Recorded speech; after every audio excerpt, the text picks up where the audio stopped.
ეს პოლიტიკური კორდებალეტი ახლა რაც მოაწყო პროკურატურამ და სასამართლომ არის პირდაპირ იმის დადასტურება კიდევ ერთხელ, რომ სრულად ინსტრუმენტალიზებული არის ქვეყნის პოლიტიკური ხელისუფლების და უზურპატორების მიერ სამართლებრივი სისტემის აბსოლუტურად ყველა რგოლი.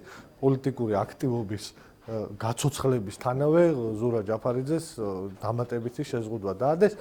ეს პოლიტიკური დევნა მეტი არაფერი არ არის. პოლიტიკური დევნა არის ერთი პოლიტიკური ლიდერების ციხეს ჩასმა, მეორე მუდმივი მუქარა ამ ციხისა. მუდმივი მდგომარეობა, რომ ციხეში შეიძლება აღმოჩნდეს ნებისმიერი პოლიტიკური ლიდერი თუ პოლიტიკურად ვიაქტიურებთ. უბრალოდ ეს ხო თავისუფლების მოყვარე ერებში ეს სისტემა არ მუშაობს. ბრძოლა არის ბოლომდე, ეს ბრძოლა იქნება მიყვანილი ბოლომდე.